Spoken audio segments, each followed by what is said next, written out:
Boston Bruins. They had 107 points last year. They lost in the first round to Carolina, 4-3, 25-1 to win the Stanley Cup this year. Some new faces in town. Head coach Jim Montgomery, a new old face, David Krejci, returns after a year over in the Czech Republic. They also brought in Pavel Zacha.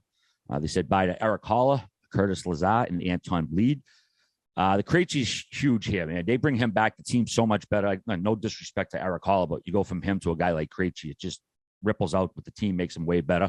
Obviously, his combination with Pasta, they've been unreal. A lot of people wait for Zacha to join that line, have a little check action. But wait, I feel this is sort of like a last kick of the can type thing. You're bringing in Bergeron and Krejci, 1-year deals. Who knows how much they're going to have left there? Does that have that same vibe to you? Yeah, and I even heard, I think Cam Neely and Don Sweeney, I think they had a big management press conference today leading up to the season beginning, and he even Neely mentioned the same thing. Like it does come off as you don't really know what's going to happen after this year. So it's like one of those things. You got Bergeron to come back. You're able to get Krejci to come over again. But the main thing for me is just surviving till these guys come back from injuries. And I think we've said on this podcast a couple times, the standings around American Thanksgiving end up being pretty accurate for who's in the playoffs. And that's when McAvoy's going to be back. That's when Grizzly's going to be back. And most importantly, that's when Marchand's going to be back. And maybe it's a little quicker. It always seems to be a little sooner than they say at the beginning. But you have to be able to find some offense and on the back end, be able to shut guys down with how good McAvoy is for a long stretch of games. And I think that you're going to really see that's how valuable Patrice Bergeron is, because I'm sure he'll be able to at least lead this team through a respectable record until you're getting some weapons back. But it's going to be a tough beginning. The one good thing is Swayman looks awesome. Yeah. I think you have a big time future number, not even future number one. He's a number one now, but a future stud in net for a long time. And you're able to see the improvement he made last year from the year prior when RA was calling for him to start even 2 years ago, I think, right? Wasn't that RA? That was you saying that. Yep. Put him in against the Islanders. So they have a goaltender. It's just all about surviving injuries, which a lot of teams are actually fighting against is guys starting the year injured. So I think that looking at this team, they're going to be right there come the end of the year. They're going to be in the playoffs, and then they're going to have a legit chance, depending on, luck of the draw and who they face in what round and their matchups. They have a chance to go to the conference finals of the Stanley Cup. I know a lot of people don't see that as a probability, but when everyone's back and healthy with the way Montgomery coaches, because guys love playing for him, and the new vibe in that room of Cassidy ran a little stale and guys are fired up and Krejci's back, it all depends on what happens the first few months of the year for me. Yeah. I mean, credit to me for saying never move Swayman. I don't care what happened with Tuukka Rask coming, but what were you trying to trade him for? What are you talking about? Credit to me for saying keep the goalie of the future. And I think that he's going to have to slap lipstick on a pig to start the year. They are so thin on the back end, especially without McAvoy and Grizz, like their two best defensemen. One component that Neely said that he really likes about what Montgomery's introduced is way more movement at the offensive zone blue line and incorporating the D. Last year, if you go back, they scored 31 goals as defensemen for the Boston Bruins. I think that's 24th in the league. If they're going to survive in the early parts of the season, they're going to have to try to get contributions offensively from the back end. They're going to have to all punch above their weight class as far as what they're bringing to the table. And as I mentioned, get that all-star style goaltending from Swayman. As far as everything up front, even though they're missing a few guys, I like how they're built. And ultimately, a team like that with the type of culture they have, they can always rely on structure. It's going to be straight survival mode to get those guys back and healthy. And then everybody keeps resorting back to the Bulls documentary, The Last Dance. We had a conversation on TNT about the window for Pittsburgh, Washington, and Boston specifically about just how old they're getting and how those three teams have been as relevant as they have for the last 10 years, the way they drafted those core group of guys. So this is the team that has to get it done the soonest. You would imagine that Bergeron, he might maybe have one more year after this year.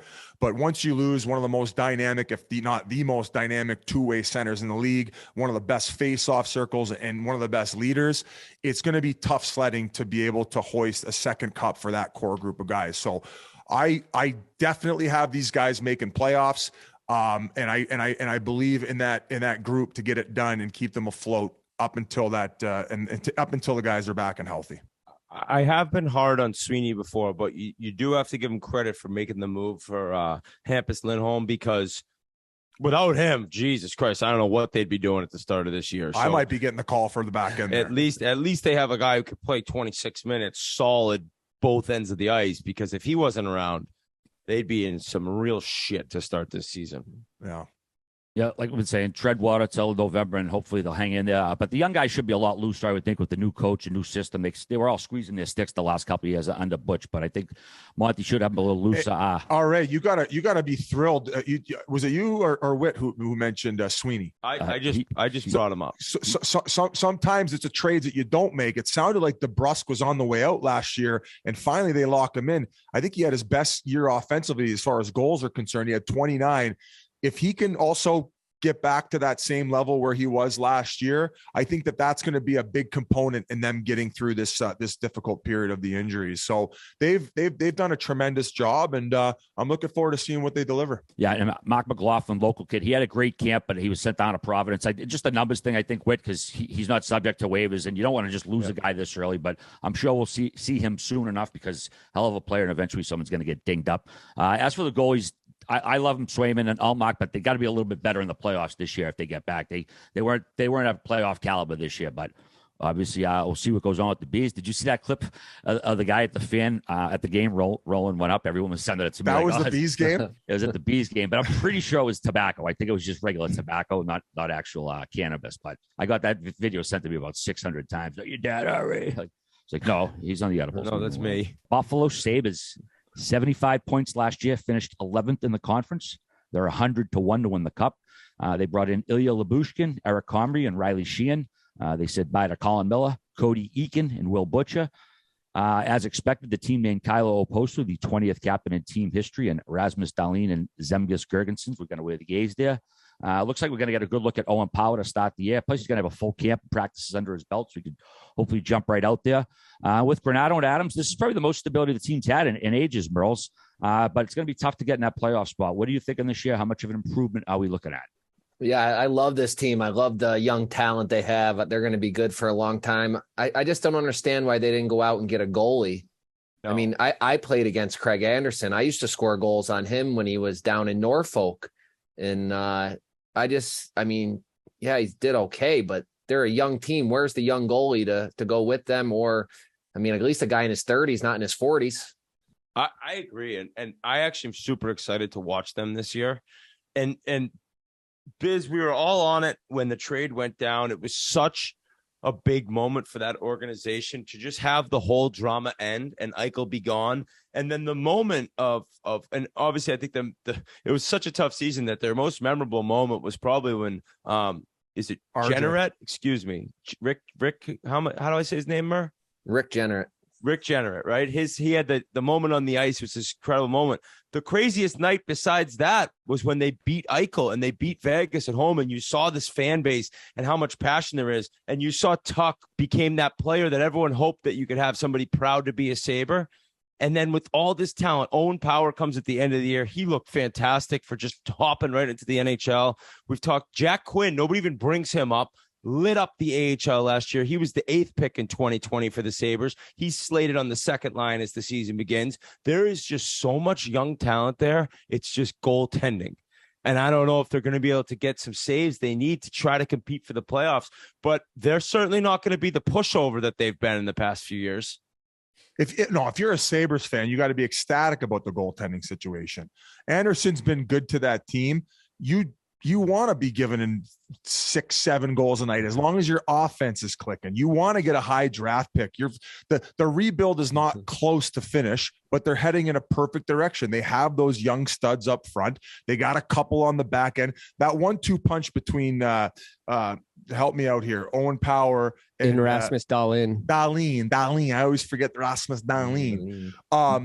But it all goes back to the coach. And when we had Oposo on, he talked about how he trusts the players and he allows them to make plays at the line. And if they do fuck up, you're not going to come back to the bench and get bitched at. He wants you instilling that confidence in yourself, because at the end of the day, if you are going to be a successful team, you have to be making those types of plays. So he's going to give them those long leash. If you see those players continue to develop and take that next jump, and they're pumping in the goals and they're having a good time and they're creating exciting hockey in Buffalo for the first time since we saw really, last year, as you mentioned, that turning point when the Eichel game went down. This is exactly where you want to be as an organization. If you're the Buffalo Sabres, you don't want to slap lipstick on a pig with good goaltending at this point, because you don't have a team that's ready to compete for a Stanley Cup. You don't want to rush the rebuild. But you want to win games, and you want to get guys comfortable with winning, and you can't let losing after the way the year finished. What, Biz? Biz, it's the same thing. You could say the same thing about Detroit. Like, yeah, you want to get a first. What did overall Lamont say in this interview? What was one of his comments? I don't know. He had a lot of them. It's not about the wins and losses. It's about the process. It's about the process. I know, but Biz, if you're saying giving up 6 or 7 a night, that ain't a good process, bro. Ask any Buffalo Sabres fan and say, if your offense is kicking in an average of 4.5 goals a game and everybody's clicking and you only end up with 25 wins and you're getting a top 3 pick, I bet you they would fucking kiss you. They'd fucking let you plow their old lady. They'd be so happy. That's it. It's just, yeah. The way you word that, Merle, what do you think? I feel like they want a winner there. Look, they've had a lot of top threes. They've had a lot of top picks. There's no way they're getting into playoffs in that division and in that conference. I don't think they're getting in either, but No. So then why do you want to draft?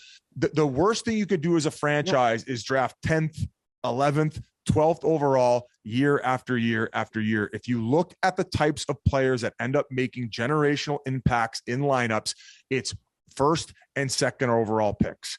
Maybe sometimes you get lucky in the 3rd, 4th overall range where, Cale Makar went 4th overall, but who did they get on defense? Dahlin, Power, both guys 1st overall. If they finish, let's hope Dahlin looks a little better then. Yeah, I think he did a they lot don't better. Always hit. He looked a lot better in the second half of the season. There's no doubt in the first half of that season, he looked like he was a frustrated player. But you heard Oposo's comments and how much he works and how much he cares. This kid's going to find his game and he's going to get and bring it to that level. I think they are in a perfect situation, and there's actually a reason why they brought Anderson back. He's well liked in the locker room.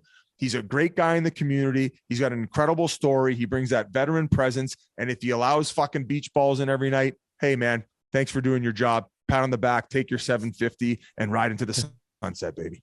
Biz, I could not agree more about the Rasmus Dahlin stuff. Nice little player prop on the Barstool Sportsbook. His over-under for points is 55.5 points. I'm smashing the over on that. I'm smashing it. How many D had 56 points last year? Right. He's going to have a load taken off of him because Owen Power's there, like Biz said. I think this team's starting to move. They're going to put up goals this season. 55.5 points. Smash the over. But go back to, if you can research it while we keep talking here, while we throw it over to RA and Merles, how many D put up that many points? It's a great question.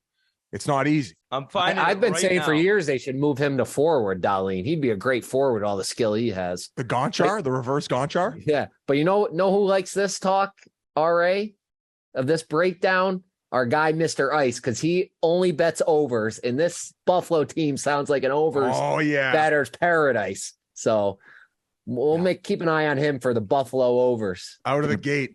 Going to be all over it unless this Ukko-Pekka Luukkonen, unless he gets a little bounce in the step, he could steal that number 1 job. All right, gee. So 11 guys, 11 defensemen had 56 or more points. Dahlin had 53.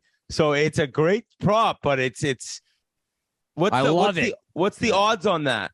Minus 112. Oh, man. G might have just given out a winner, guys. Okay. I love it, boys. He needs 3 more points. He played an 80 of 82, so you got to stay healthy, but wow. All right, going back to that goaltender, how much action did he get last season, and what were his numbers? How did he perform? Yeah, he had 9 games last year, 274 GAA, 917 save percentage, which is pretty good on a Buffalo team that type of team last year. He had 4 prior games before that. So he's got 13 games of experience with the big club. He's getting his season down in Rochester, but he's 23. So, sometimes these guys jump in and they're ready to go. I know. I got him. Right. I got him top 7 in Vezina voting. Fuck it. Let's go. I love the top 7 shit. Yeah, Buffalo is trying to avoid their 12th straight year without playoff games, which would set an NHL record. So see what happens there in the crease. But, yeah, we'll definitely be betting a shitload of overs. That's an NHL record? Yeah. Right now, they're tied 11 straight years without making it. 12 years without the playoffs would set the record. Holy shit. Don't remind their fan base online. Sorry. Sorry. The fan base isn't going to pay attention to them until late February when after the Bills Mafia burned the city down for the Super Bowl.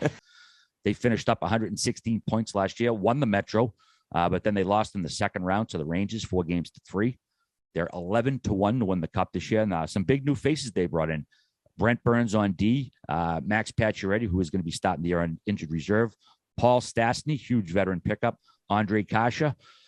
They said bye to Vinny Trocheck, Tony D'Angelo, Nino Niederreiter, and Max Domi. Let's see. Going back to Martin. People were surprised, but he will be back. And this is another year, Biz. The Canes loading up for beer.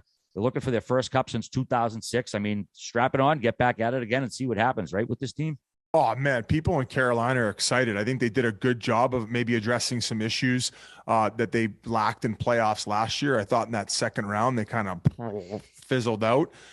They lost D'Angelo, who had a great year, but they go out and get Burns, a guy with veteran leadership, a guy who can also put up the points on the back end, and another type of insurance policy in which they didn't need to even go out and give anything to get him was Pacioretty. We mentioned earlier, unfortunately, he injured himself training this offseason, tore his Achilles, but it seems as if though Witt seems to harp on him at the fact that they don't have a superstar.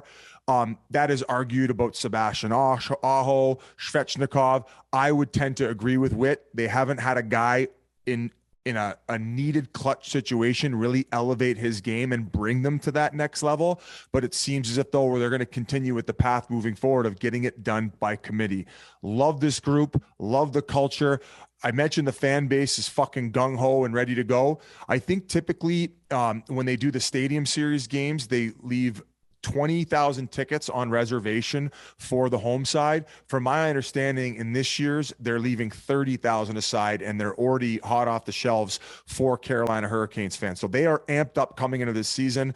I think that they're going to continue the success that they have had in regular season, but it's very similar, just like the Toronto Maple Leafs. Can they get it done in the postseason? And time will tell. There's no doubt in my mind that this is a playoff team. They have excellent defenders. Jacob Slavin, one of the best shutdown D-men in the league. And you look at their forward group, a bunch of lunch pail type players who are going to get the job done. And all-star goaltender Freddie Anderson from last year, another goalie that the Leafs let go that's having success elsewhere. This team is so good. And the fact that they're really going to play out the year and right around February, right before the deadline, add Max Pacioretty just shows that I think I've been the one, like Biz said, they don't have a superstar.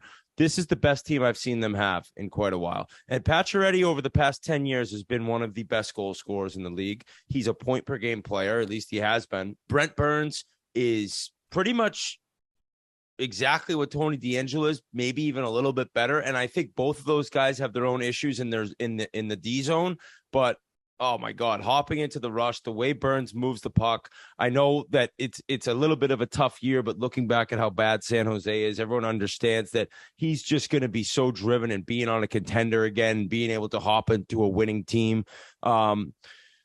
Freddie staying healthy is huge, and Ranta and him are back, and like Freddie looked like he could have won the Vezina halfway through the year, right? It was so unfortunate he gets injured because he probably plays a little bit too much. You got to be safe with his games. And luckily you have Ranta where you could pretty much maybe keep it pretty even in starts.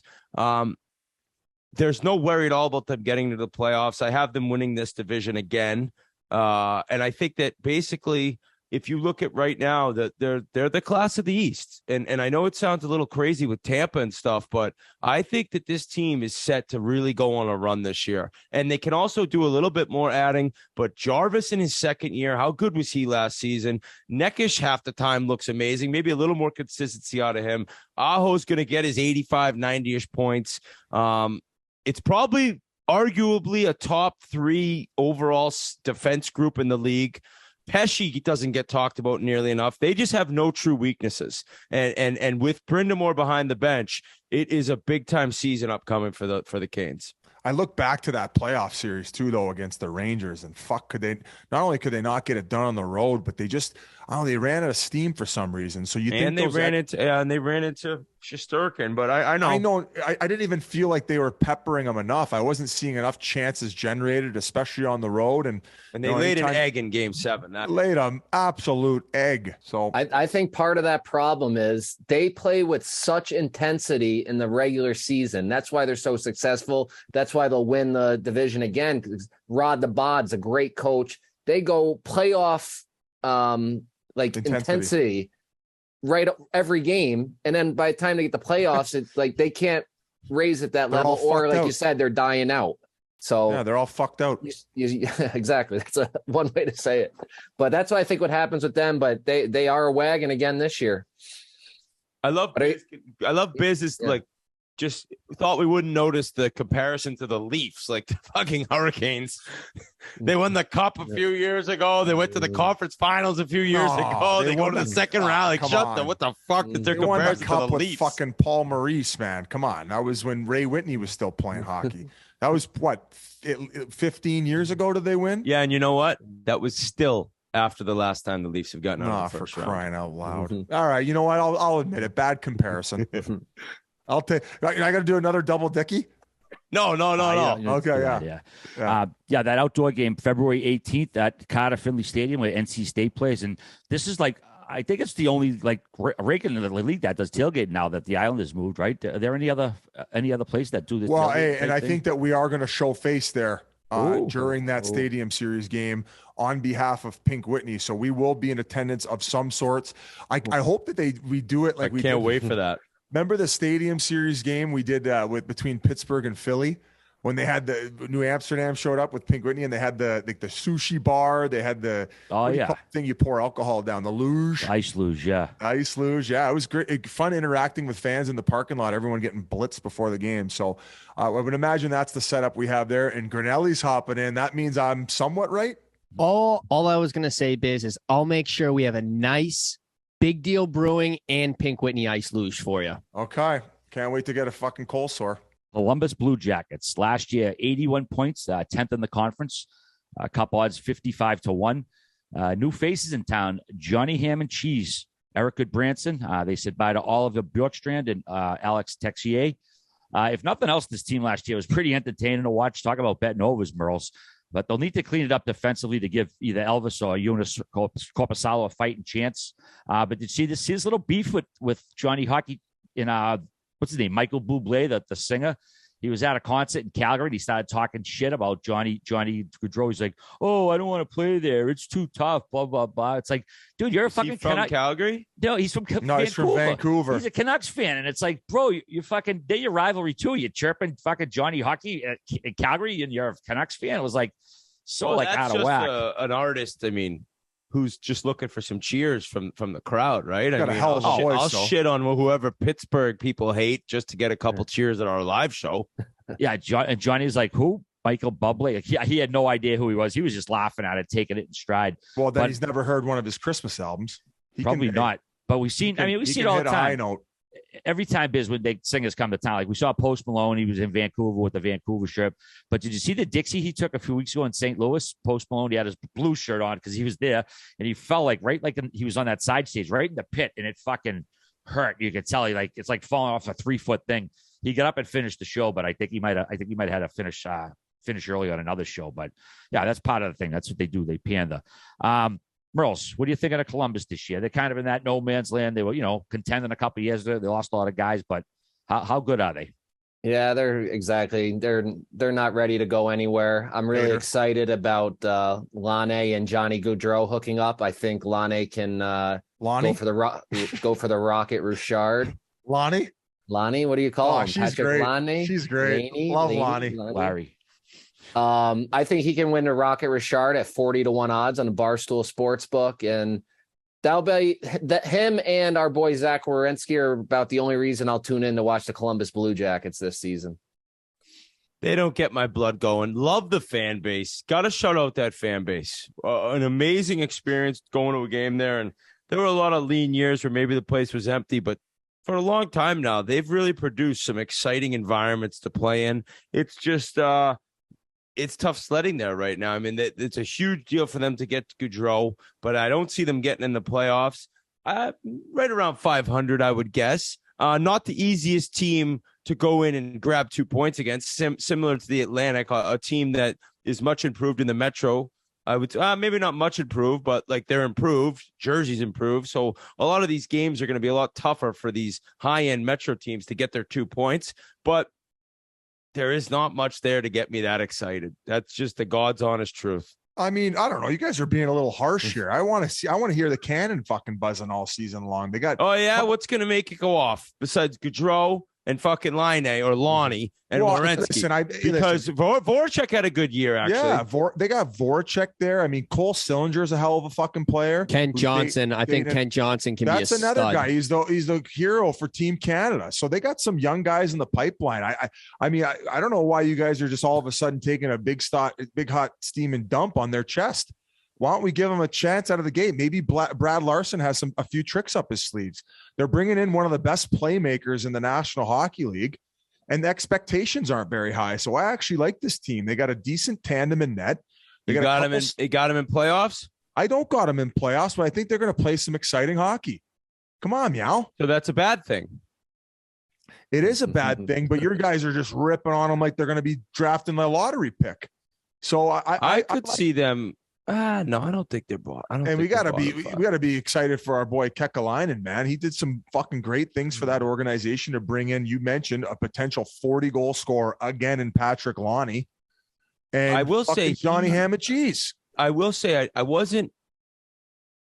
The Goodbranson signing was a little peculiar, right? Who cares? They got to get to the floor. Who gives a shit? $4 million a year. Okay, well, which one is it? They're a fucking team looking to get to the floor, or they're an exciting bunch of guys who are going to scrap out a bunch of wins? No, as in like get to the financial floor. I know. So teams doing that are like the Yotes. They suck. I like when good guys get paid, though. Goodbranson had a great season in Calgary. Too. Absolute man rocket. Put him on the list. Be careful, though. Don't want to get in trouble. But listen, I hope they have a great year. I think the fans there deserve it. And, hey, it's also a state that carries big deal brewing. So I'll be rooting for you guys all season long, unlike these dickheads. Hey, I did talk smack. Oh, okay. What do you got on them, RA? I like Columbus. I like pulling them on. You'll get to my playoff pick shortly. We got to finish up these other teams. Peculiar. So you don't give any comments on any teams. You just haven't been studying any guy, or like what do you think? You think their power play is going to be better because they got fucking Johnny Ham and Cheese working guys triangles? What do you think? I think they're going to be dynamic. I mentioned Kent Johnson a few weeks back when we had Johnny Hockey on. Yeah, I think they're going to be better than last year. Playoff team, you know what? Possibly, but you'll get my answer when we do them all. We're going to all so Kent Johnson's going to make the team at a camp? I don't know if is he in the lineup right now? I feel like he's going back to college at one point. Let me double check. No, because you can't. He's not going back to college. You can't go to camp if college is not like junior, where you can't go to camp and then go back to junior. If you're in college and you go to camp, you can go to rookie camp. But I thought you could pay your own way. I thought they just made you pay your own way with your big fat fucking signing bonus. No, I don't think that's correct. I don't think any guys are going to NHL. Oh, I guess that was dumb because I guess if you sign, you can't go back to college. So that was stupid. Another fucking loser lap for Biz. We can move on. Detroit Red Wings, like I said, we have their coach, Derek Lalonde, coming on shortly. The Red Wings had 74 points last year, finished 12th in the conference, 55-1 to win the Stanley Cup. Like I said, new coach, Derek Lalonde to the team. Also brought in David Perron, Andrew Kopp, Ville Husso, Dominic Kubalik, Ben Sherratt, and Oli Mata. They said bye to Sam Gagne, Mark Stahl, and Thomas Greiss. The Yzerplan in full effect at a boatload of guys that look like they're trying to take the next step here. But how about this monster, Elma Soderblom, 6'8" with those hands? Did you see that clip I included in the friggin' outline? Unreal, dude.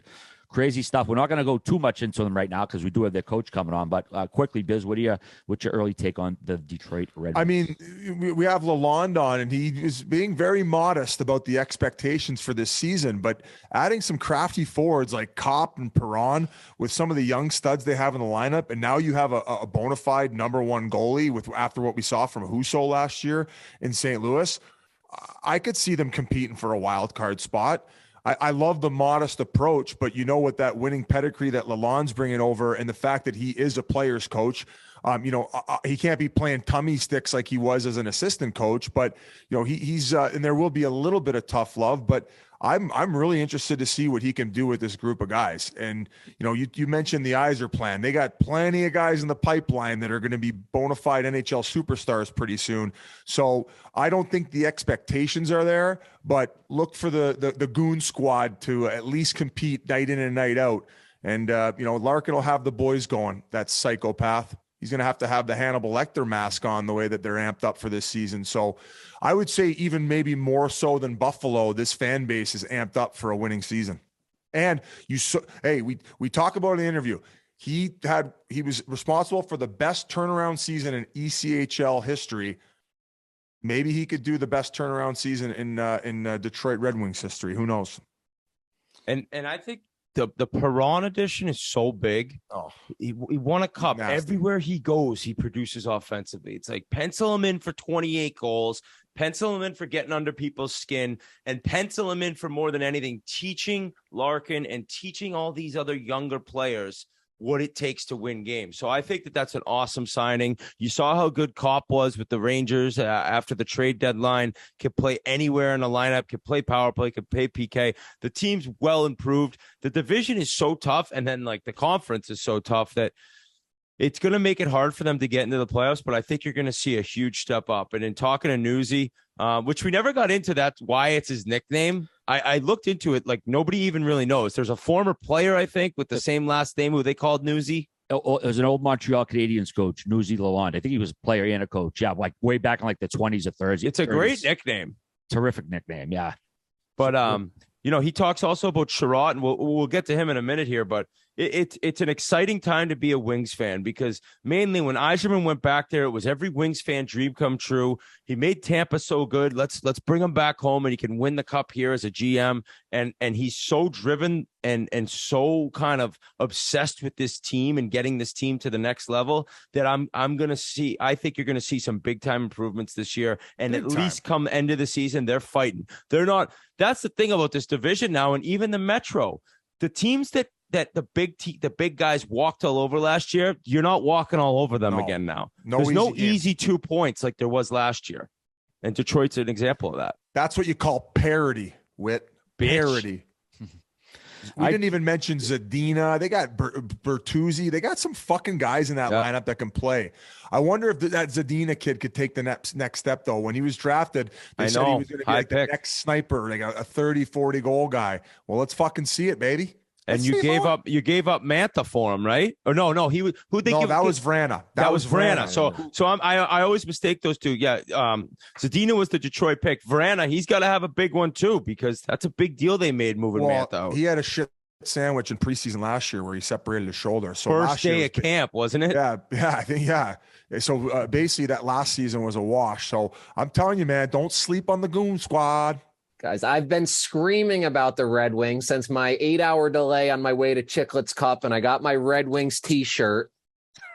They made the best moves. They got a new coach. They got a new goalie. You guys didn't even mention Kubalik or Sherratt. Yep. 84.5 points over under on the Barstool Sportsbook. Hammer this over. And I mean, how fun of a bet is this going to be all year? Every game, just hoping they get those 1 or 2 points. 84.5. They are going to crush that number. Go Wings. I hope Soderblom makes the team. The guy's a weapon on the half wall on the power play, and his puck protection. I watched him in Sweden the last couple of years, and I'm really excited for this team this year. Florida Panthers. They won the President's Trophy last year with 122 points, but they lost in the second round to Tampa, 4-0. A couple odds of 13-1 this year, and a big new faces coming in. Head coach Paul Maurice after leaving Winnipeg. Matthew Tkachuk, Colin White, Mark Stahl, Chris Tanier there. They said bye to Jonathan Huberdeau, Mackenzie Weegar, Claude Giroux, Mason Marchment, Noah Chari, and Ben Sherratt. This is going to be interesting. This team went from, I would say, the least experienced coach in the world in the league, rather, to the most experienced coach in the NHL, Paul Maurice. What kind of a difference is that, Biz, going from a rookie to a guy who's been around 30 years and himself can't get over the hump for a championship, and Maurice? Experience is huge. I guess my biggest thing last year when it come playoff time, and maybe the lack of adjustments from Brunette. And even when dealing with the in the post game media scrums, I just wasn't hearing anything that showed any types of signs of as if he kind of was he had things under control. It seems like the whole team was in quicksand and they couldn't figure things out in the moment. And I guess from an overall perspective it's amazing how much things can change the course of an organization, even with a 10-day period. Even if they end up going the distance to 7 games against Tampa Bay and they put up a decent fight, I don't think there's any way they end up trading Weegar and Huberdeau. Think about that. Think about the amount of that 10-day span and what it did to alter the course of history for this organization. So I like the aspect of the fact that they brought in a guy with experience. Paul Maurice won a cup with the Carolina Hurricanes. He had a fairly similar style group, I guess, in Winnipeg, where they're very front loaded with great players on forward. They had a very thin back end, and I would consider Bobrovsky to be an elite goaltender. I thought he had a decent season last year. And even if you maybe don't consider him, I think as a tandem, they have great goaltending. I think they can always end up relying on Spencer Knight. And if, things don't work out with Bobo, they'll just lean on Spencer. So I don't think that they're going to win the President's Trophy.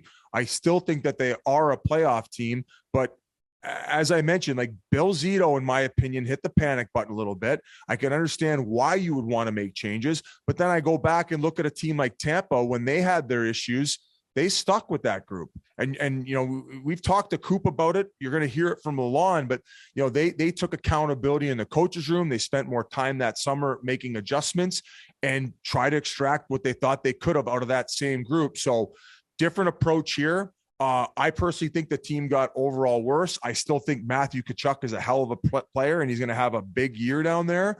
But overall, the division's very strong, and they're going to have their work cut out for them. So definitely less pressure, in my opinion, that they're going to have than last year. But so they got some good young guys in the pipeline that they can rely on. That Lundell had a breakout year last year. There's a couple other Verhaeghe, who in my opinion was their best player in playoffs and the main reason why they ended up even getting by Washington. So they still got some guys up front that they can rely on, and they have a very competent team. Just really, really interested to see how this back end's going to play out, because with trading Weegar, they left him a little bit thin and Ekblad on a bit of an island. Yeah, I think they could be like bubble playoff team. I think that they could be fighting the whole year to stay around the wild card race. I don't know. I don't love their team. It's like the Tkachuk is so good, like you mentioned, and he's going to get his points and he's going to do his thing. And that's why this is a good team. They got Barkov. They got Verhaeghe. Reinhart was great with Barkov. They got great players. Bennett. But overall, I don't know. I don't see them near the level they were last year. And when the trade went down, if it was Huberdeau for Tkachuk, knowing they both had those deals in place, I guess Huberdeau's took a little while. Why'd you throw in Weegar? What the fuck? I don't know. It's like you lost one of your best defensemen, and the group isn't that great overall to begin with. So I think if they're in the playoffs, I'm not going to be surprised at all.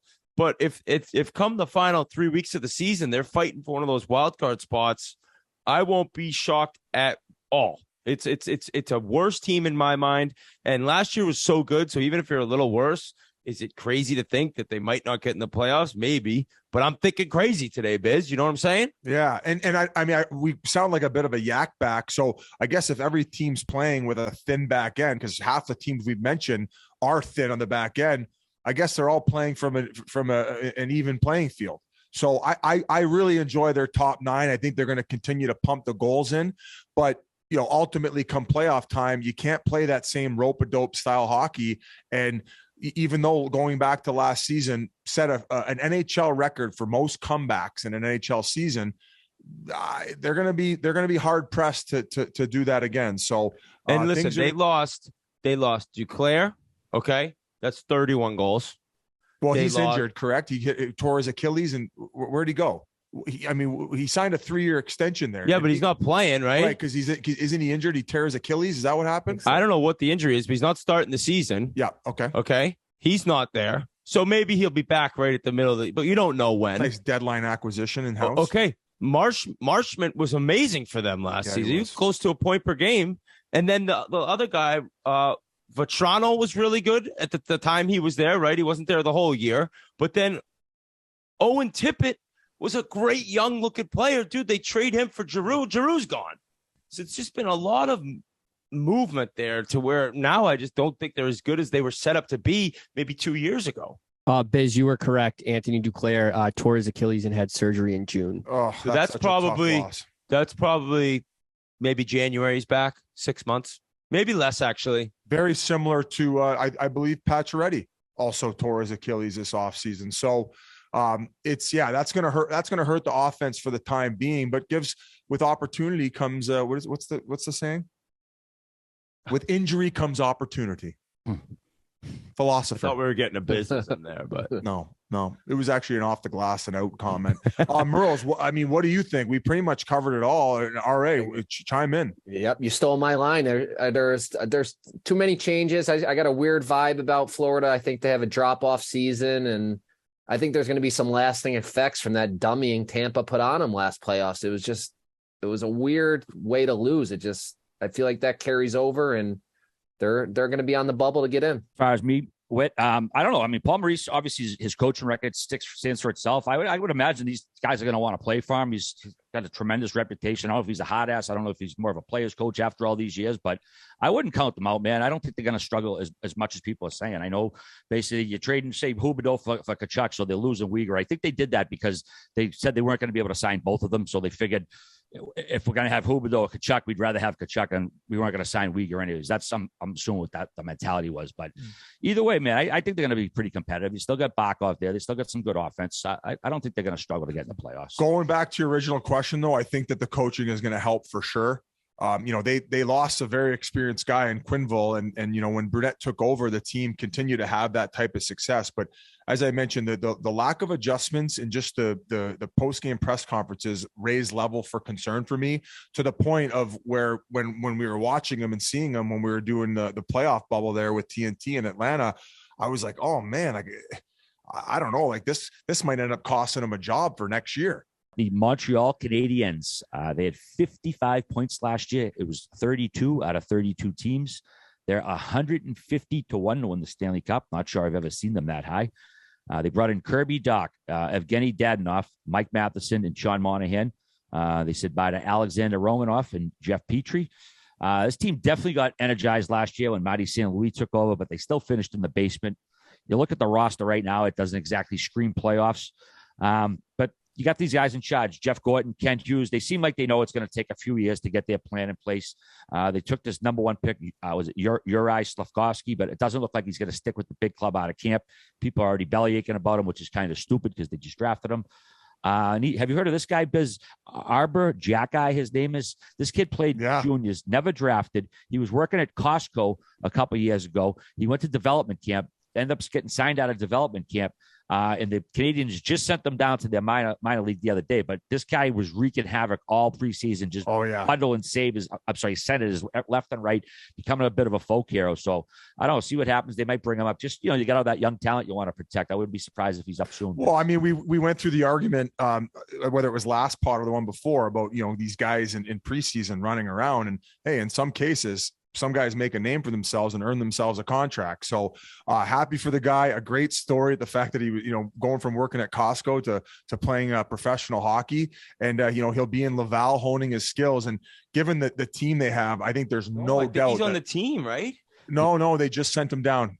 They just sent him down. Yeah. Damn it. Yeah. For those wondering where the fuck Whit was when RA said that, he had his earphone out. He was just. I was listening to the pronunciation of the kid's name. I heard RA say it. I was like, I didn't know it was Jack-Eye. Yeah. Fun name That's too. amazing. So he's going to be a fan favorite in no time. But, another team that, I mean, you talk about the coaching and how much impact that can have. And you saw what Martin St. Louis was able to do in a short amount of time there, especially for a guy like Cole Caulfield. So I'm really interested to see how he can work with these young players and mold them into long-term successful NHLers. And, they got their captain in Suzuki, some great leadership from another great young player. And, it's not going to be a fun year for Montreal, but as long as you're seeing the growth from those guys and the connection between St. Louis and them and figuring things out for moving forward, I think with management and the way that they did things in the offseason and the game plan that they seem to have, I don't think it's too far down the road that they're relevant again. But it's going to be too hard to compete for the guys they have. And I was happy they brought in another guy. Like you saw when they brought in Josh Anderson from Columbus, like a big body down the wing. Well, now they get another guy in Kirby Dach who I think that wrist injury really set him back, right? He was having so much success early on in his career. And it just really sucked to see that. But for them to give the confidence to him and sign him to that deal and say, hey, you got some years here to figure out your and hone your skills. I think moving forward, they're going to be all right. No playoffs though. Come on, give me a break. And no Carey Price. So, if you don't got the goaltending, you can't win. Yeah, I would say that it's going to be tough sledding. I think they're looking at being in that race for Bedard, which isn't necessarily a bad thing, but you're right. I think just having St. Louis and what Caulfield and Suzuki looked like when he came over and like basically the ability to get Slavakovsky this summer, right? And he makes the team, so you're going to see what he's made of. And they're not really in a need to rush guys, right? If he's not playing well, it's not like, oh my God, this guy's got to play every single game. Because I don't necessarily know if that guy's ready yet. Their plan there is set in stone where they know there's not a huge rush here. And it's such a known thing. I mean, maybe not with their fans. It's such a ridiculous kind of group of fans that expect so much. But everyone knows the results aren't probably going to be there this year. But if you could see young players get better and better, and then hopefully get a top 3 pick. I mean, I think at this point, if you ask a Montreal Canadiens fan, I'm different. In fact, Sabers fans are looking to be better and compete. I think Canadiens fans want to get the top pick going into this season. I think it's a different view on their team as opposed to looking at the Sabers, who maybe people think will be the exact same type of shit team, but I don't. Damn, I must have had somebody else's ears on there. I thought you said the fan base was disappointed already. They were disappointed they set down Jack-Eye. No. I said they sent down Jack-Eye. Then I said it didn't sound like Slafkovsky is going to stick because there's been a lot of criticism of his play. I didn't mean to imply he sent down. He's still with the club, but it just seemed to be a little bit of negativity. Yeah, but some people were very surprised that he made the team, that he's going to stay up there. Okay. Yeah, my apologies. I think the last cut. I'm going to do a lap here. I'm going to go down and back. Couple down and backs here. You guys continue. The Devils, 63 points last year, finished 14th in the conference. They're 40-1 to win the Stanley Cup this year. They brought in Andre Palat, Vitek Vanacek, John Marino, Eric Haula, and Brendan Smith. They said bye to Pavel Zacha and Ty Smith. Pasha's pet project, the Devils. They're like that Dr. Dre Detox album everyone's waiting for. That's what Pasha sounds like. He's like, oh, this is the year of the Devils. That's a good analogy, RA. RA's back. But you know what, though? This team, it kind of, I think, has a little bit of a major league vibe to it, like, the baseball movie. It's just kind of a mishmash of guys, like older guys that maybe teams don't want, younger guys, obviously the very talented Jack Hughes. But this team wouldn't surprise me either way. I think they might surprise a few people out there. But what do you think their realistic expectations are, Biz? Listen, I know I've been critical. The future's bright. The future's bright. I believe in this team, and I want to believe in this team for 2 reasons. Because I don't want to hear Frank the Tank bitching all season long. And I'm going to be living with Pasha part-time, and I don't want to see him having a nervous breakdown in my living room here as their goaltending's letting him down, or whatever fucking excuse he wants to pull out of his ass. I've been hearing about this team the last 6 seasons. I keep hearing about how Nico Hischier is one of the best two-way centers in the league, how Jack Hughes is going to hit 100-point mark. Let's see it, baby. I'm going to be ISO camming this team harder than any team at the start of the year. I want to see them coming high flying, high stepping out of the gate. You have a new supporter in Paul Bissonnette, Devils fans. I am on board. I'll even go watch a game with Frank the Tank live in action at probably, I would say, one of the most boring arenas in the NHL, if not the sleepiest building in the NHL. Can we all agree on that place stinks? Have you guys seen Frank the Tank's predictions for the Devils this season? No, I'd love to hear about him. I'd love to. He's 72. He's a pro scout for the team, right?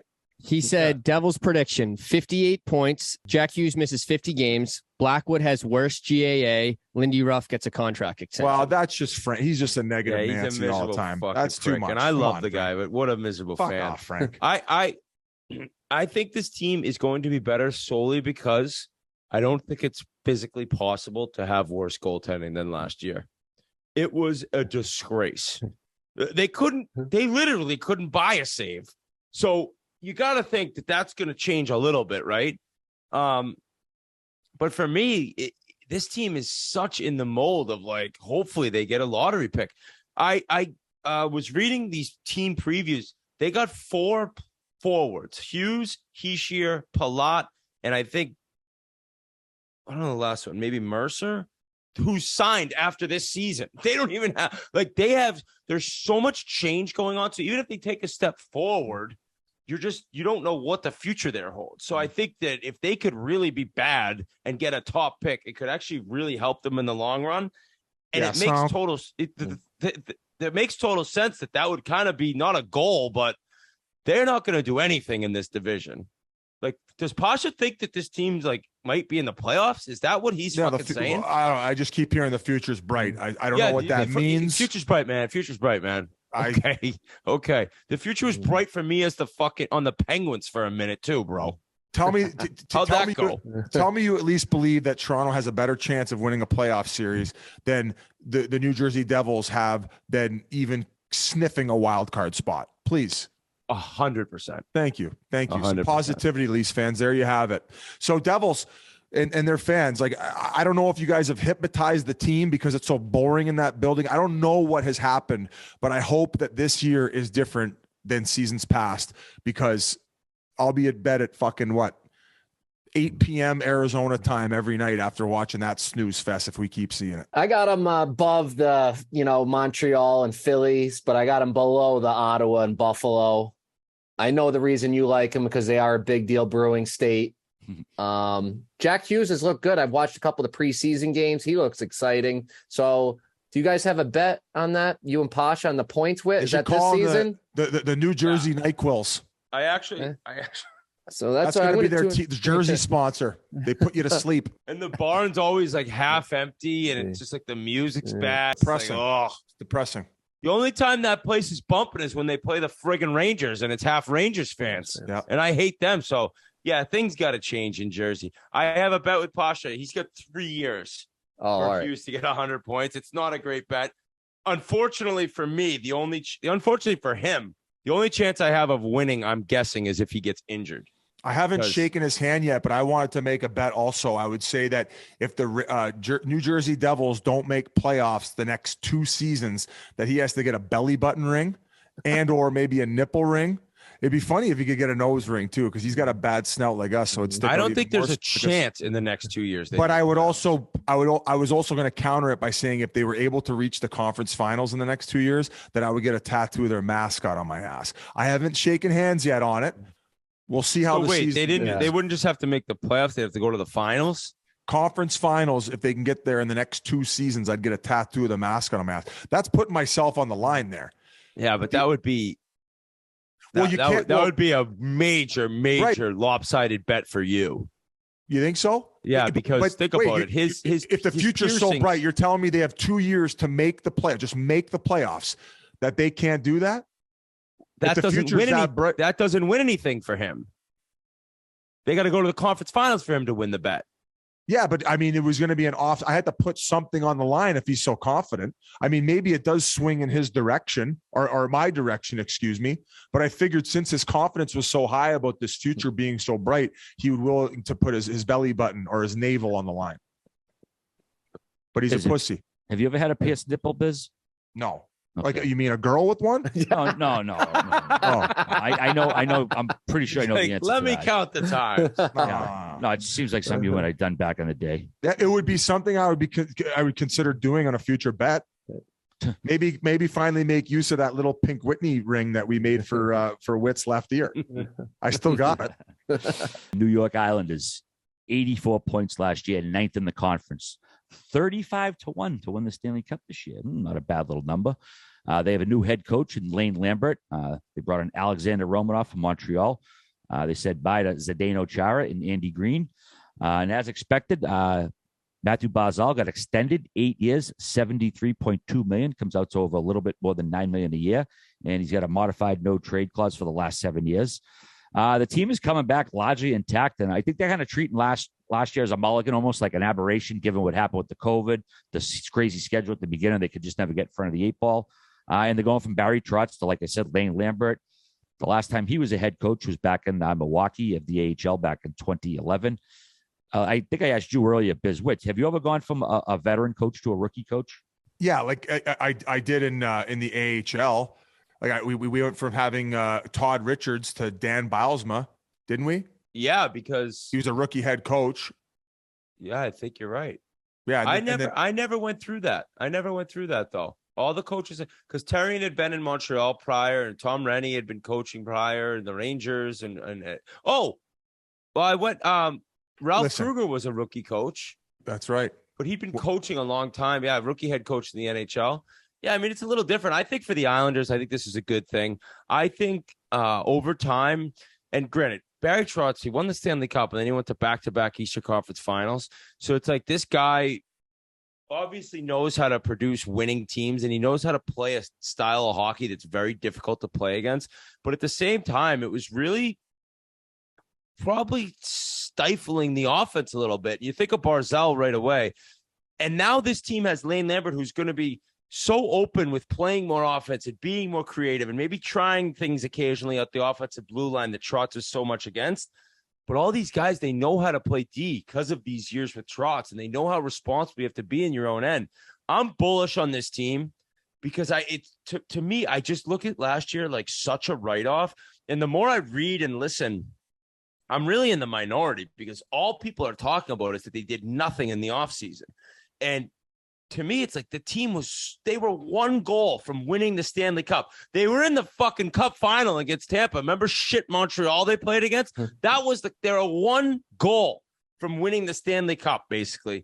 And then last year comes with 13 games on the road to start the season, followed by COVID.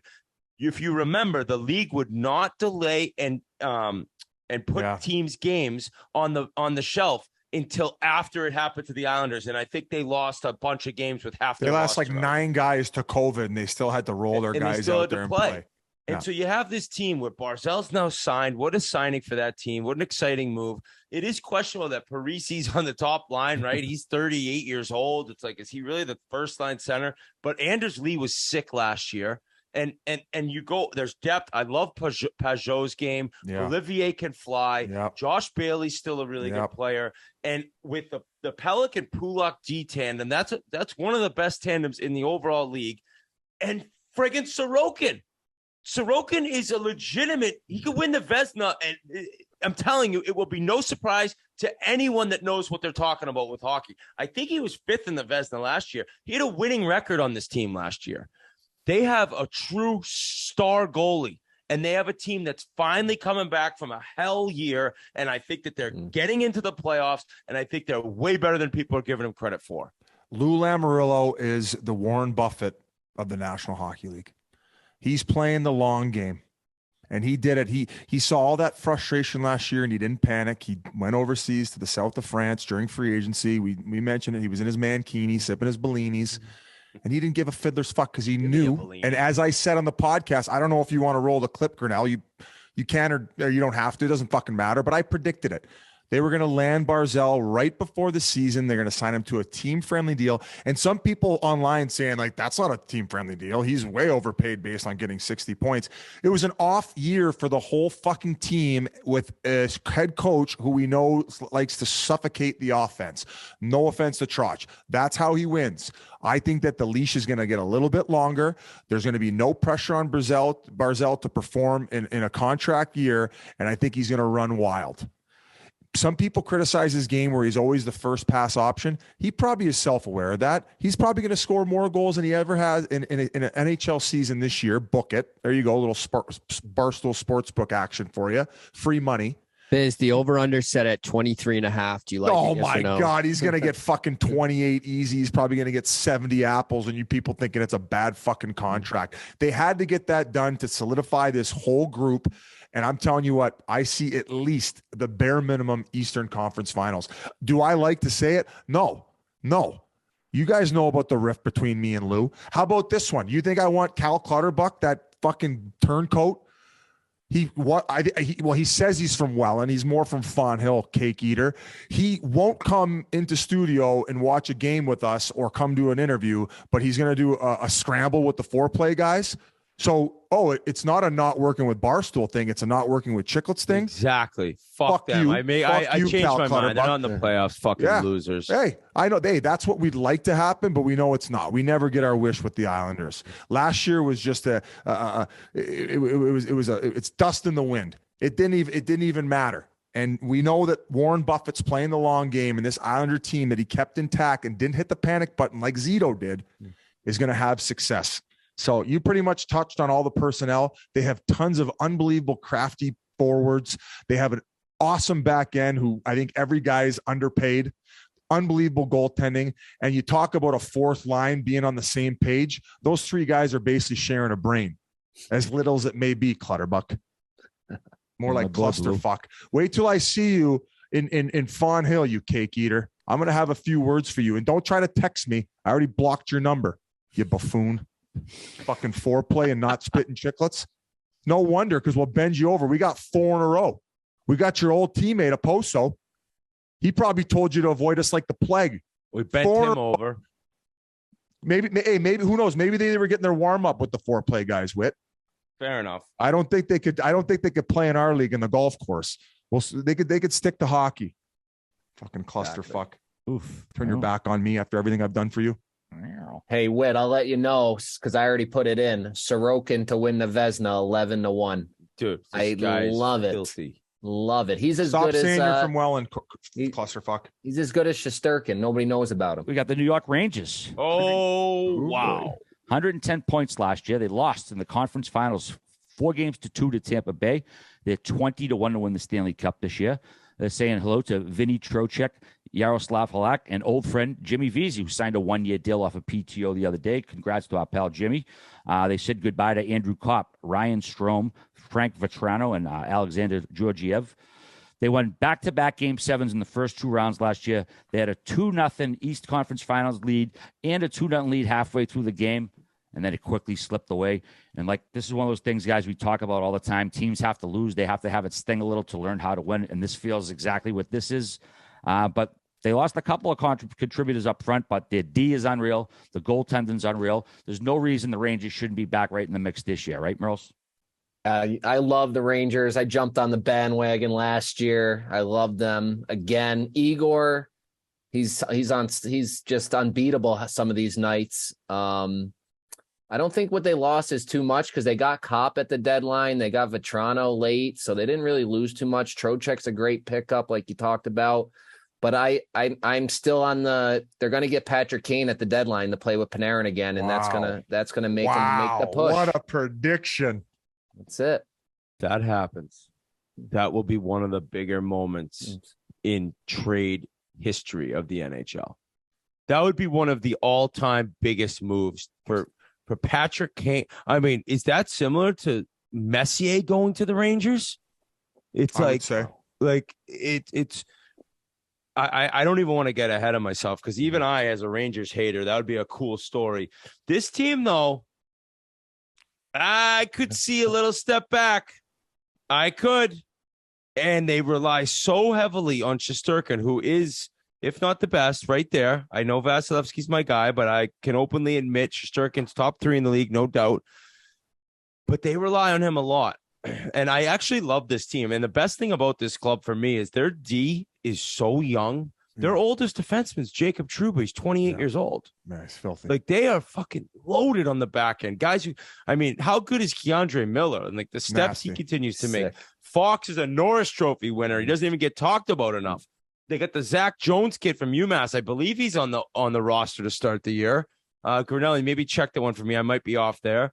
But Trouba's so physical. You saw how he plays. Up front, Trocheck has a big job, right? Trocheck to replace the way Strome was able to play with their top line players, right? And the main issue for me in thinking there could be a step back is Chris Kreider never had 30 goals in his career, and he got 50. It's just natural that he'll probably drop back, right? If you lose 16, 17 goals from him, sorry, G, go ahead. You're correct. Zach Jones is on the opening night roster. Yeah, another UMass defenseman. But I think with the division getting stronger from top to bottom, I think New York is easily a playoff team, and they could make a run, no doubt, with that goalie. But I don't know if they'll get 110 points again or whatever they finished with, because it's just going to be a lot tougher, and there's a lot of changes there. Now, here's the thing that could make me look like a complete fool. Is if Kakko finally jumps off the way that idiot Avery's told me for 3 years now he's going to, and if Lafreniere can really take a major step. Because when you have a first overall pick, the first 2 years, nice, we're seeing a player. Let's see 70 points. Let's see that ceiling that everyone thought that you had and could see as your draft came, that maybe all of a sudden in your third year in the league you're approaching. So a million question marks for me with the team, but no doubt they're elite, if that makes any sense. No, I agree completely. And I can't even hate on them. I love their back end. You just touched on it. Their goaltending is incredible. And I like their guys up front. A big question mark is going to be how that third line, the kid line, is going to elevate their play. I don't even necessarily see them reaching the same amount of points as they had in last year's regular season, but I don't think it matters. It is going to matter, though, what they do in order to get help at the deadline. You saw how much Kopp helped get them past Pittsburgh and what he brought to their lineup. There's some significant losses there with Strome, Vetrano, and Kopp. The Trocheck move, I love him. He's a great Swiss Army knife. He's a hell of a competitor, a type of guy who plays physical and can play playoff style hockey. So a great fill-in. What are they going to be able to do at the deadline in order to bolster their team to put them in that top tier of teams? So like I said, I normally shit on these guys. I think that one of their main concerns, though, is can they tighten things up a little bit defensively? They are riverboat gamblers. Yes. They get exposed in high danger scoring chances, way more so at the beginning of the year last year. They did button it up a little bit, but we all know they should have lost to Pittsburgh. They got lucky to get by who'd they beat? Carolina in the second round. And then they got worked by Tampa. I know it went to 7. Once fucking Tampa made a few adjustments, it was over. It was game over. What'd they win? The last 4 games straight? Is that how it went? Last 2. Rangers were up 3-2. Tampa won the last 2 games. Okay, my apologies. See, I'm trying to shit on them even more. It's just my natural tendency to take a hot steaming dump on one of the most scumbag fan bases in all of sports. And why are they one of the dumbest? One of the dumbest too. Go back to the guy in the subway knocking out a fan because the other team won a game. Go back to the cowbell lady who bought tickets in Carolina and was ringing the fucking cowbell in people's faces. Back to Avery, who ended up getting tossed from the building and then assaulted a police officer. So I know I had to just sprinkle in a little bit of scumbag fan base banter on the end of this one, but a very good hockey team, a guaranteed playoff spot, but I see them fizzling out in the first round. Ottawa Senators, 73 points last year, 13th in the conference. They're 47-1 to win the Stanley Cup, but a lot of new faces. Alex DeBrincat, Claude Giroux, Cam Talbot, Tyler Mott. They said bye to Matt Murray, Connor Brown, Philippe Gustafson, and Chris Taney. The Sens, man, they might have the most buzz of any team right now. Of course, Talbot is going to miss the start of the season. He tweaked something. But this kid, Anton Forsberg, no slouch. He was real good for the team last year. Let's go to you, Merles, quick on this one. Who's going to have more points this year, DeBrincat or Giroux for this team? I got to go with DeBrincat for sure. I mean, Giroux has been an amazing player, but his playoffs in his time really in Florida. I wasn't too impressed with him. So I love DeBrincat. Young guy, hungry, no pressure of the family and stuff like Drew has playing back home. So I like Ottawa. Tough sled in there with the goaltending injury right off the hop, but I don't know if I got him going in the playoffs, but we'll find out later.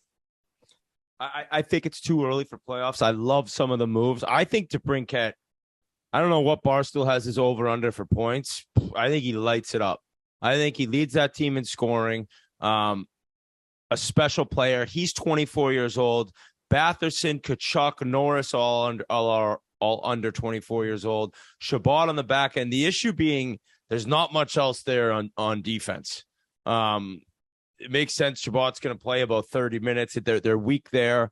I think they're going to be much improved, but not only are they dealing with the tough division, but there's not much depth on their third and fourth line. So you see all the best teams in the East, they have these bottom two lines that can not only play fast at pace and energy, they score and they create offense. And I don't know about the bottom two in Ottawa. I love their top six, but it's still early on.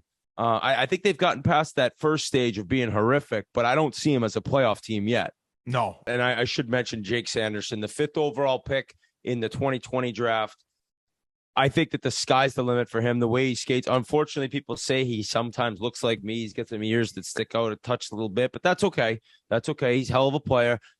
10 times the player I ever was. I think you're going to see him grow and get a bunch of minutes this year and show that maybe we're looking at a rookie of the year candidate if he really plays as well as people think he can. So should have given him a little credit when I dogged on the D. I'd have to agree with you guys. And we go back to being thin on the back end. And you think that Talbot might have helped that situation out, but the fact that he's going in the season injured, it's going to be tough for them to get a good start. But ultimately, if you're the fan base, you got to be excited based on what you've seen in the past 5 years, how long they've been brutal.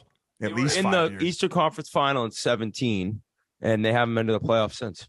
Oh, that's right. So, but definitely things to be excited about, and hopefully this spark and excitement for the team ends up leading to them getting a rink downtown. So things are looking ahead, but we're gonna probably touch on a few teams that are looking better and have these young studs in the lineup, but aren't quite there yet.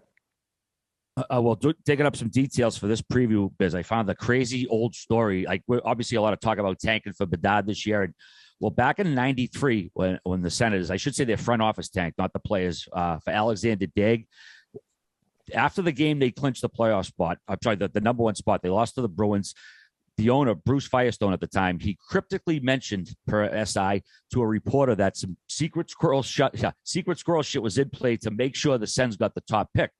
So a couple weeks later, the reporters are talking to the owner in a bar, and he says, "Hey, what did you mean by that?" And he said basically that if they needed to in that last game versus the Bruins, they were prepared to pull the goalie in the game, so like that they would end up losing the game. And like word got out, the guy wrote a column about it and stuff.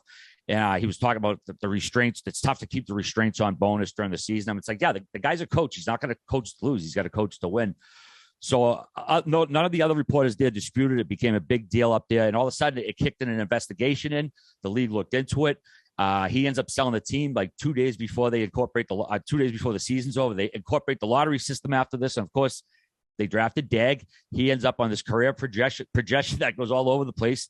Takes him to Will Perry Scranton with our boy Dog, and check the game notes come. So it's all this whole history thing. Like if he doesn't end up in Ottawa and with Dag, none of this with Armstrong, rather, none of the check the game notes shit happened, because he told that story again a couple months back. That is legit such a fucking hilarious story, the way he tells it. And I guess you could say karma, if you're willing to try to, fuck the league around in order to solidify the first overall pick, you might end up getting a bust and giving them the biggest signing bonus in NHL history. Insane. What's even funnier, when they knew it was just going to be between San Jose and Ottawa. Ottawa reached out to San Jose and said, it was like a side bet. They're like, let's see who gets more points from here on in, and that team will get the first pick. They were going to make a deal like that, which is fucking crazy, bizarre, off the record. Yeah. But San Jose was okay. So I don't know if I mentioned it last year, 2 years ago, when we were having the podcast, where you should get extra bonus points or bonus balls in order to get a better pick. If at a certain point you start, you start winning more. So you should get rewarded based on how your shit team finishes the season. They should. Should they not implement something like that in order to prevent against the tanking situation?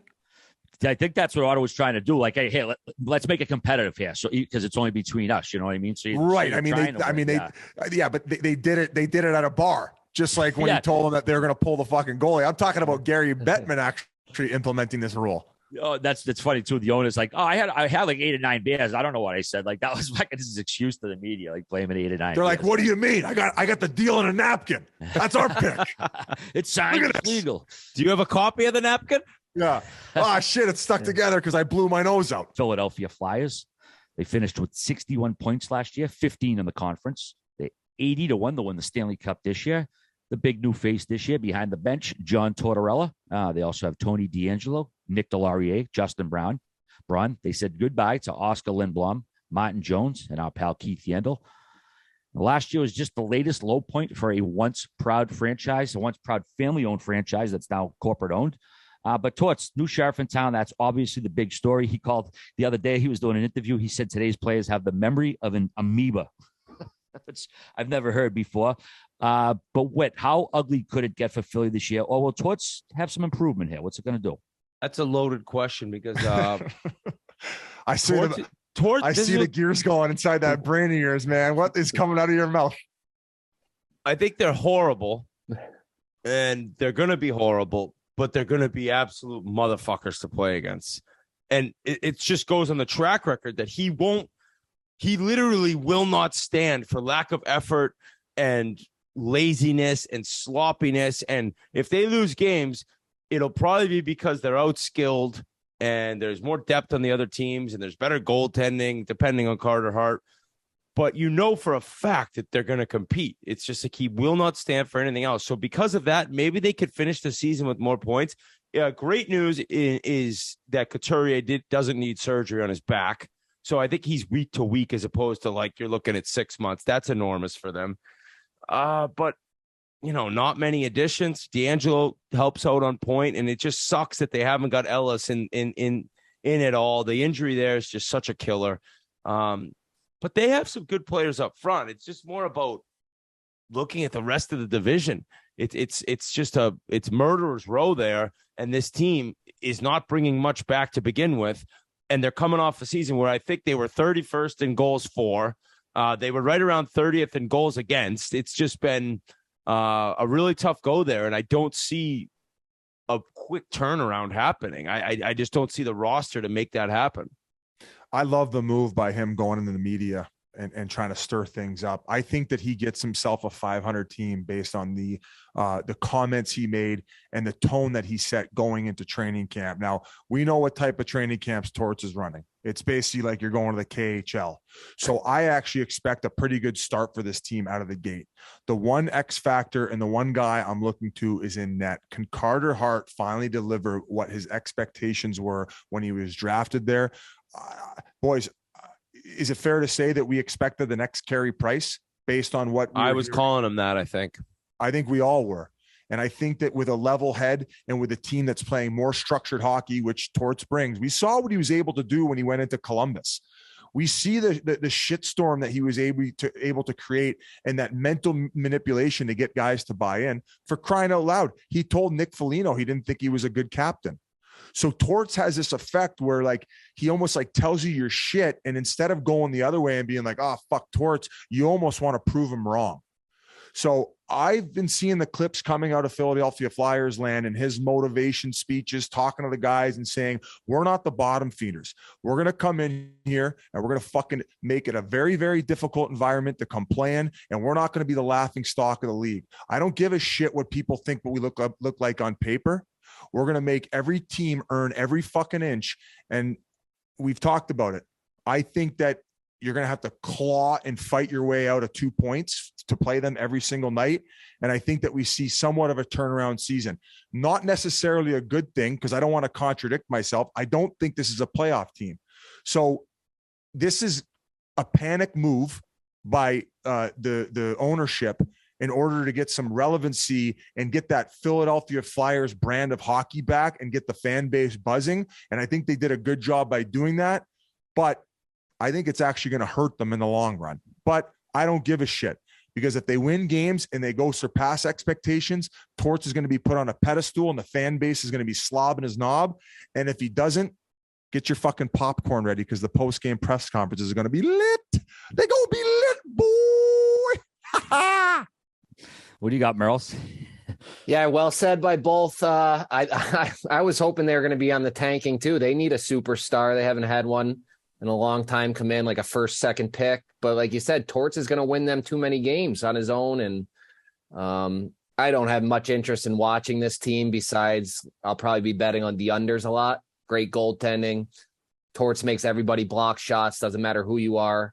So I'll be looking for unders there. That's about it. All right. Moving right along. What do you got, RA? Anything? Or did we touch on pretty much everything? Yeah, no, I was going to give my playoff take when we do the playoffs at the end. But yeah, okay.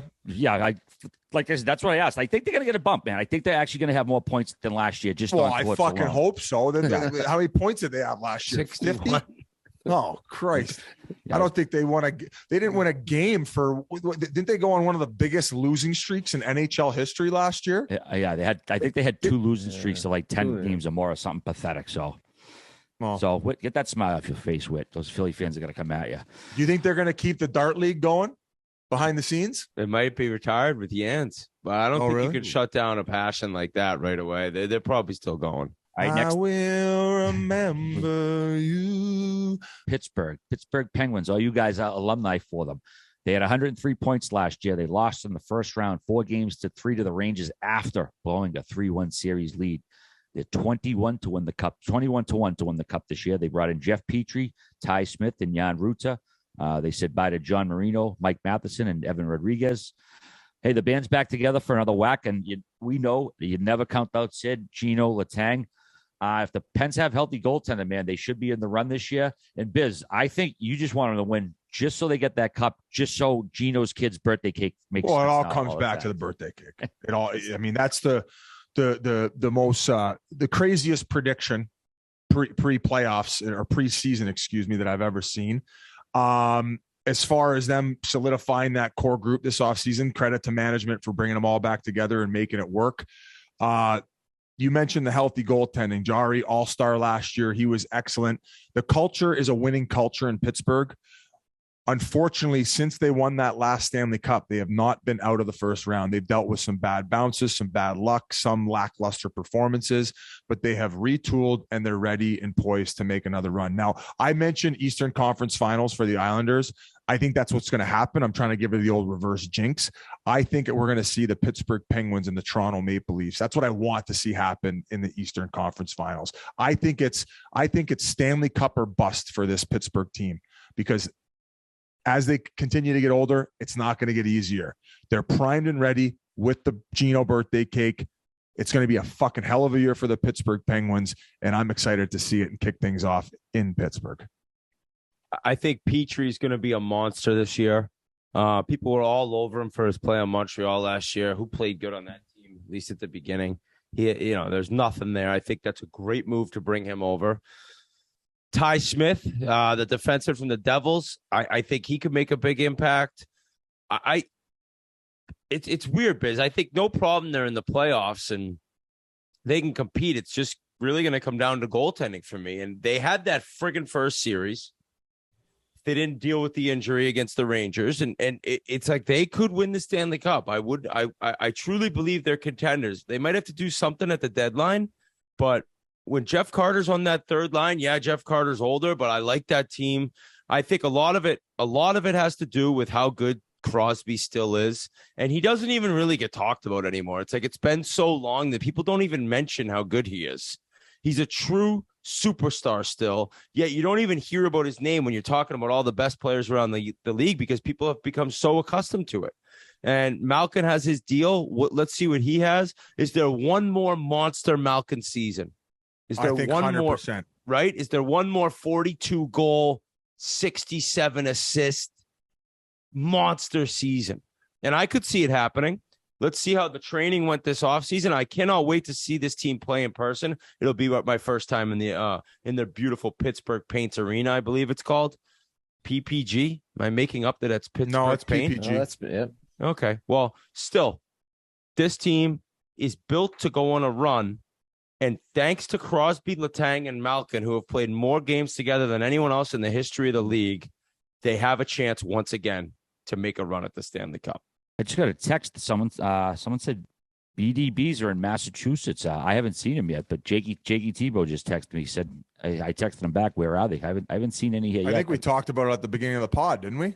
We did, yes. You can find them at Cappy, Shaw's, tons of liquor stores and beer stores across Massachusetts. Buddy. Holy fuck. Dude, hey, double Dicky. Holy fuck, Dicky. all Let's right. go, all right. Down and back. Hey, the back's Dicky. a long way from the heart. Crawl it out. Nah, I just hadn't seen any of my local stores yet. Sorry for that. -1. I'll take. All right, now we got to do our playoff.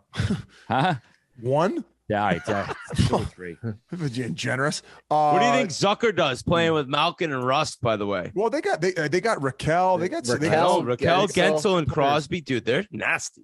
So this is my thing. Chiclets bump has always been there. We're going opening weekend. We're going to see him in the Winter Classic.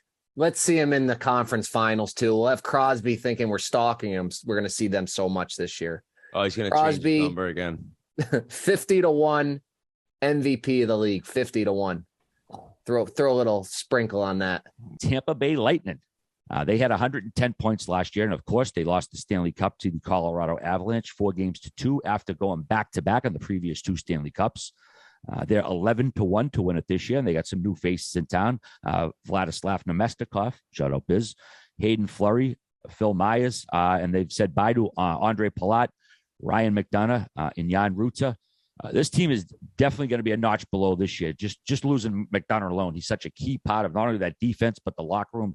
Huge leadership capabilities. I know the whole team is going to miss him. Having said that, they still have Vasilevsky, Stamkos, Hedman, Kucherov, and Point. So they're not going anywhere anytime soon. But after going to 3 straight cups, they're going to be still a little tucked out. Are they going to be still feeling that, even though they have the summer off, they still got to have that much hockey under the belt? Yeah, definitely. And I think it's just such a big difference at the beginning of the season. It might be a little tough for them. Palat was such an enormous part of this team for so long, even before the Stanley Cups, of just being a guy that's always in the room. And everyone knows that for each season that happens, faces that you've become accustomed to seeing are gone. But with a team that won the way they did and made that final run the 3rd straight year, to not have McDonough, to not have Palat, just to be missing some people that made such big impacts, it's going to be a little different. Now, luckily, if you look up front, Nick Paul and Hagel made they were such huge additions, especially Nick Paul against Toronto. Oh my God. Guy was one of the best players on the ice in game 6 and 7. So they have the ability to kind of step up, but basically in losing what they had, they're not that top echelon team, right? They're still one of the better teams in the league, and they're in the playoffs in my mind, and they have a chance to compete for the Stanley Cup. But unless Sergachev really steps it up, which, I mean, he played great last year, but I'm talking now, it's like he's filling a role that McDonough, carried on every night. And that's not just offensively. It's like being responsible and being a warrior defensively and on the PK and things like that.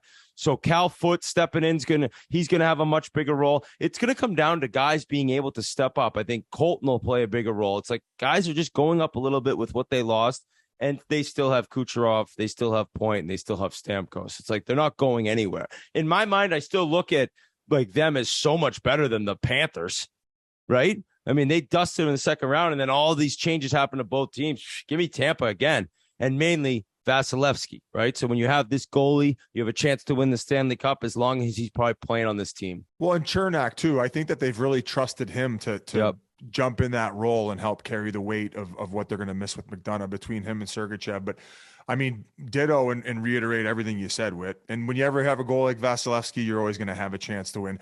I think that the parity in the league is so good right now. I have about 10 teams I could see winning the cup. There's an echelon of the top 4 to 5 teams who are definitely above everybody else. But hey, man, with an injury here, an injury here, injury there, I think that there's a pretty big window, and they're still in it. Full agree. We talked about a lot of teams being thin on the back end. You have Victor Hedman out there 30, 35 minutes a night. Nothing bad happens when he's on the ice. I've been saying it for years. He's my favorite player. They're going to be right there again. And Witt will probably take him to win the cup again for the 4th straight year. No, I do love the fact, too, that when we mentioned third and fourth lines, that fourth line is so set in stone with Maroon, Perry, and Belmar, and they just know, like, it matters when you're that comfortable with each other. Talk to RA about the Merlot line in 11. It's like having a fourth line that gels and knows exactly what each other are going to do on the ice makes such a difference. So I think the fact that there are going to be different guys playing in different roles, to have the stability of having a fourth line that can play 10 minutes, and Perry also gets the in front of the net time in the power play, they are still competing for the Stanley Cup. They're just not as powerful as they were the past few years. And Brisebois and staff, one of the best teams at replenishing, drafting and developing and bringing guys up. You saw Ross Colton and what he brought to their lineup last year, playoffs time come too. So no, I think as an organization, they still have a decent window here. And I think for sure that they're a playoff team. There's no way they miss playoffs with Vasilevsky in that. No, absolutely not.